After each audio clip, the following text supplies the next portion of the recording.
Hello दोस्तों, आप सभी का स्वागत है आपके अपने YouTube चैनल नॉलेजपुर पर। हम लोग आज बहुत ही लंबे समय के साथ मिल रहे हैं क्योंकि मेरे साथ कुछ पर्सनल इशू था, इसीलिए मैं आपके लिए वीडियो नहीं बना रहा था।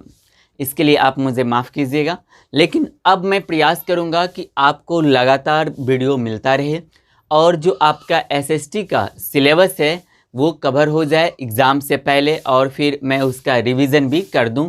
मैं ऐसा प्रयास करूंगा, लेकिन मैं भी इंसान हूँ तो मेरे साथ भी परिस्थितियाँ आती है जिसके वजह से कभी कभी जो हमारा शेड्यूल होता है हमें शेड्यूल को रीचेंज करना पड़ जाता है। तो चलिए शुरू करते हैं आज के वीडियो को। तो हम लोग पॉलिटिकल साइंस लास्ट टाइम जो वीडियो आया था वो पॉलिटिकल साइंस का ही आया था, जहाँ पे मैंने आपको बिहार के कार्य प्रणाली का एक झलक मैंने आपको बताया था कि हमारे बिहार में पंचायती राज व्यवस्था का क्या झलक है, उसके बारे में मैंने थोड़ा सा डिटेल से आपको बताया था। आज के वीडियो में भी हम क्या देखने वाले हैं, तो आज के वीडियो में हम देखने वाले हैं बिहार में पंचायती राज का स्वरूप जो है ना, हमारे यहाँ पंचायती राज का स्वरूप त्रिस्तरीय है। यह ऑब्जेक्टिव क्वेश्चन में पूछ लिया जाता है कि बताइए बिहार में पंचायती राज व्यवस्था का जो स्वरूप है वह कैसा है, तो आप क्या बोलोगे? हमारे यहाँ त्रिस्तरीय है। याद रखिए, ये हमारा दूसरा अध्याय यानी चैप्टर 2 चल रहा है। चैप्टर 2 है सत्ता में साझेदारी की कार्य प्रणाली। इनके ऑलरेडी शायद 6 वीडियो आ चुके हैं। यह उनका 7वां लेक्चर है, 7वां पार्ट है इनका। ठीक है, तो आज हम त्रिस्तरीय स्वरूप पढ़ने वाले हैं इनके। तो त्रिस्तरीय स्वरूप है क्या? पहले तो वो पहला है ग्राम पंचायत, दूसरा है पंचायत समिति और तीसरा है जिला परिषद। तो हम इन तीनों के बारे में पार्टिकुलर वीडियो में एक एक करके हम लोग समझने वाले हैं। मैं चाहता हूं कि आपको किसी भी चीज़ का आप जितना ही पढ़ें या फिर मैं जितना ही पढ़ा सकूं आपको, मैं थोड़ी डिटेल से आपको पढ़ा सकूं ताकि आप भी अपने जूनियर्स को या फिर अपने घरों में छोटे भाई बहन को अब अच्छे से उनको समझा सको। ठीक है, तो चलिए हम इनको समझने का प्रयास करते हैं। तो मैंने क्या बताया कि बिहार में पंचायती राज का जो स्वरूप है वह कैसा है? त्रिस्तरीय है, यानी 3 भागों में बटा हुआ है। इस चीज़ को ध्यान में रखिएगा। तो उनके 3 भाग कौन सब हैं? तो पहला है ग्राम पंचायत, दूसरा है पंचायत समिति और तीसरा है जिला परिषद। अब इन्हीं का थोड़ा सा आज बेसिक हम समझने का प्रयास करते हैं। अब देखिए, कुल 7,000 आबादी की, यानी ग्राम पंचायत के बारे में हम आपको बता रहे हैं, ग्राम पंचायत को समझने का प्रयास करते हैं। तो 7,000 की आबादी पर एक ग्राम पंचायत का गठन किया जाता है।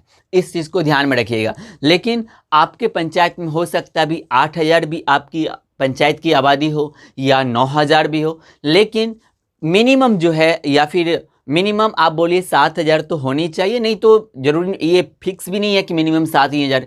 बहुत सारा ऐसा भी पंचायत है जहाँ आबादी 5,000 5,500 ही होती है, और कोई ऐसा भी पंचायत है जहाँ 9,500 या फिर 10,000 हो जाती है। तो वैसे पंचायत में एक समय के बाद फिर से बंटवारे करके उनको अलग कर दिया जाता है, क्योंकि अगर आपके पंचायत में एक ऐसा नंबर रहेगा जिन पर मतलब अच्छे तरीके से बिहार सरकार के द्वारा या फिर आपके पंचायत के जो भी मुखिया हैं वो अच्छे से नियंत्रण करके अपनी सभी योजनाओं को अपने पंचायत के सभी नागरिकों को पहुंचा सके।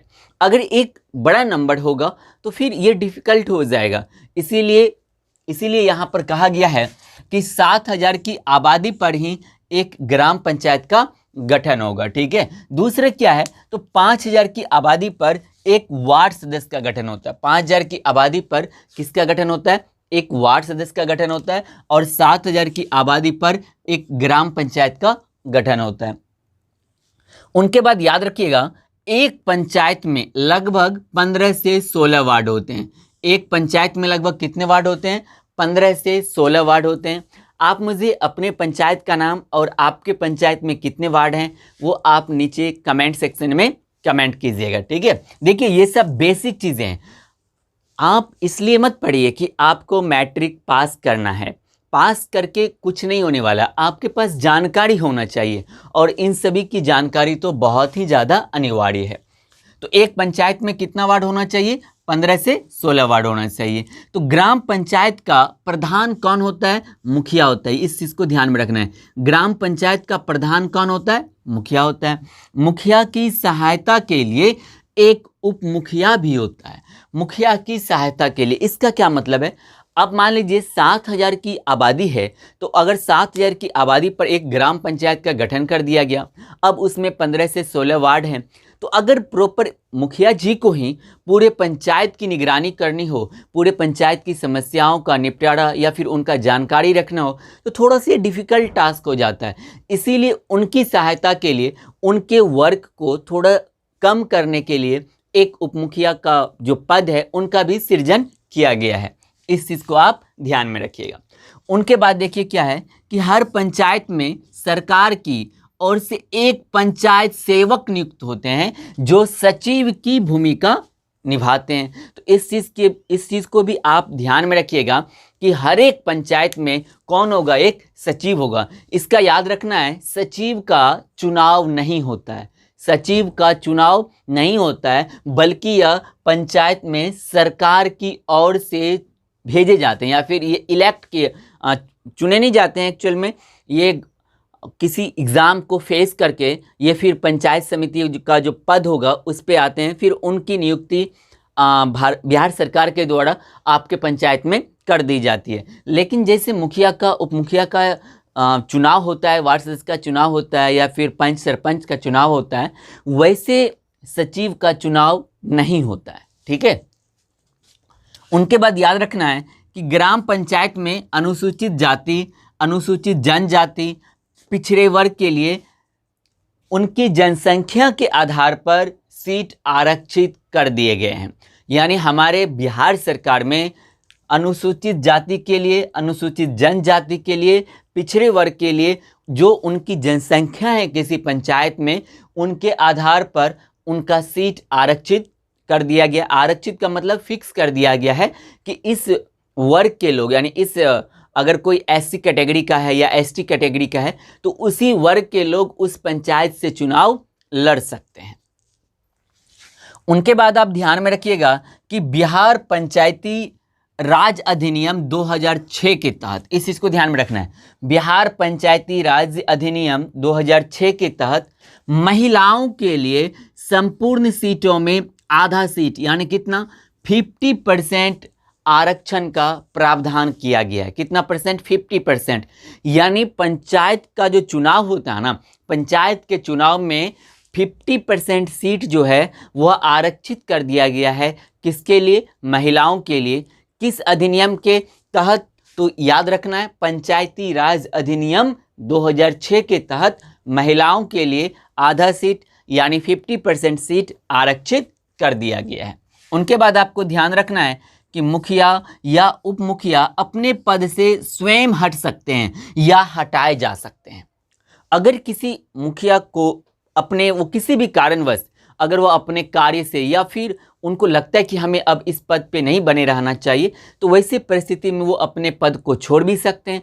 अगर उन पर कोई आरोप लग जाता है या फिर उनके अंडर जो भी वार्ड सदस्य हैं या फिर पंच हैं या सरपंच हैं या उपमुखिया है, अगर ये सभी के सभी उनसे असंतुष्ट हो जाते हैं तो वैसे परिस्थिति में उन्हें हटाया भी जा सकता है। वो लोग मिलकर हटा भी सकते हैं, वो हम आपको आगे बताते हैं। अब देखिए, तो मुखिया या उपमुखिया अपने पद से स्वयं हट सकते हैं या हटाए जा सकते हैं। तो स्वेच्छा से हटने के लिए, यानी मुखिया एवं उपमुखिया अगर अपने स्वेच्छा से हटना चाहते हैं तो इनके लिए इनको जिला पंचायती राज पदाधिकारी को अपना त्याग पत्र देना होगा। उनको बताना होगा कि मैं इस कारणवश से अब मैं इस पद पर, मुखिया के पद पर या उपमुखिया के पद पर मैं अब बना नहीं रहना चाहता हूँ, या फिर मैं इनके कार्य को करने में मैं असमर्थ हूँ, तो इसीलिए मैं अपना क्या दे रहा हूँ, त्याग पत्र दे रहा हूँ। तो ये लोग स्वेच्छा से भी दे सकते हैं। अगर स्वेच्छा से नहीं दिए, काम नहीं किए हैं लोग इनसे और वार्ड सदस्य सब इनसे ऊब गए हैं, तो वैसे परिस्थिति में क्या होगा, यदि ग्राम पंचायत के सदस्य 2/3 बहुमत से, 2/3 का मतलब अगर 3 है, 3 में से अगर 2 लोग, तो 2/3 बहुमत से मुखिया के विरुद्ध या उपमुखिया के विरुद्ध अविश्वास प्रस्ताव पारित करते हैं, तो ऐसे परिस्थिति में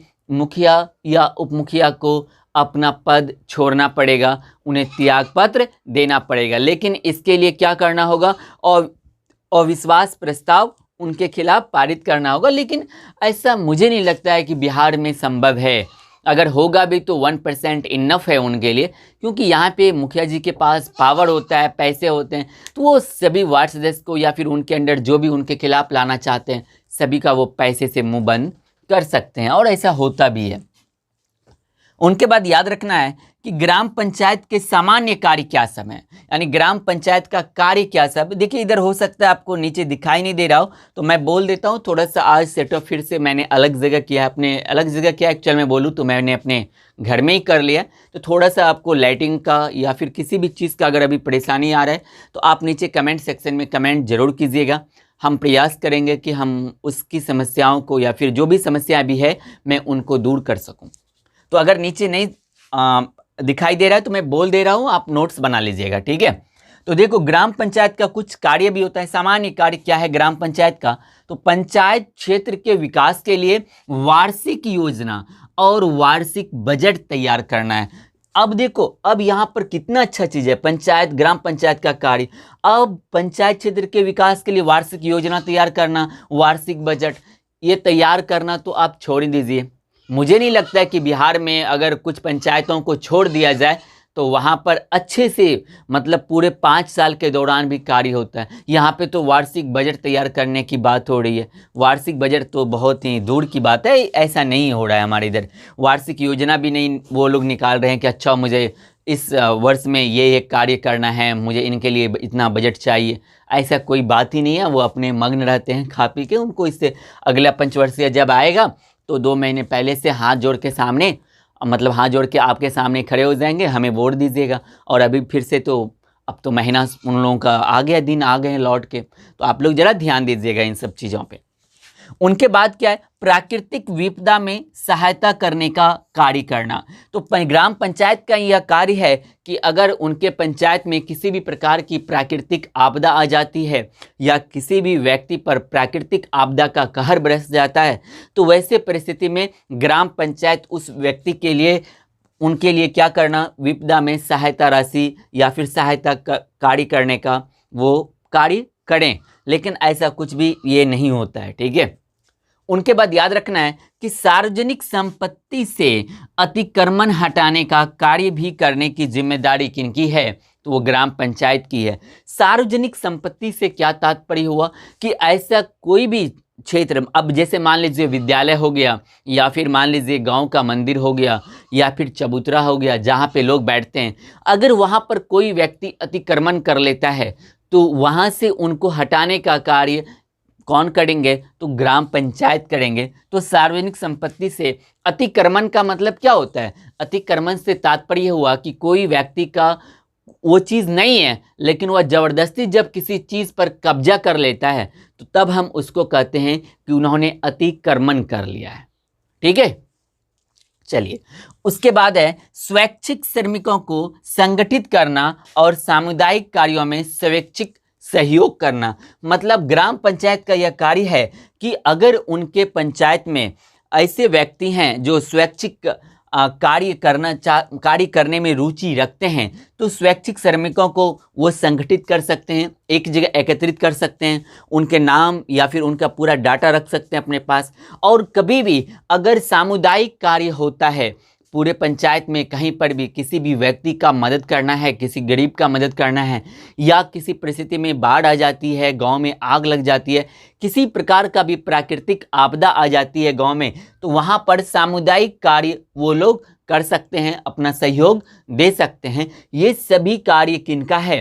तो ग्राम पंचायत का है। ये आज हमने आपको आज बताया ग्राम पंचायत के बारे में। अब इनके बाद धीरे धीरे हम कंटिन्यू रहेंगे और मैं कोशिश करूंगा कि आपको प्रत्येक दिन वीडियो में उपलब्ध करा सकूं। मैं कोशिश करूंगा कि अब कोई संडे नहीं होना चाहिए, जैसा कि पहले आपको संडे को वीडियो नहीं मिलता था। मैं प्रयास करूंगा कि आपके लिए मैं रोज़ वीडियो बना सकूं, लेकिन कभी कभी नहीं हो पाता है क्योंकि मुझे भी बहुत सारे कार्य और घर भी है, फिर उनकी भी जिम्मेदारियां हैं, थोड़ा सा इसीलिए बिजी हो जाता हूं। तो आज के वीडियो में आपको अगर कहीं पे भी कोई डाउट है तो आप अपने डाउट को कमेंट सेक्शन में ज़रूर लिखिएगा। उनके बाद आपको आज जो बोर्ड पे मैंने आपको बताया लाइटिंग में या फिर दिखाई नहीं दिया, इस प्रकार का अगर कुछ भी समस्याएं हैं तो आप उनको भी कमेंट सेक्शन में कमेंट जरूर कीजिएगा। हम मिलेंगे अगले वीडियो में, तब तक के लिए जय हिंद, जय भारत।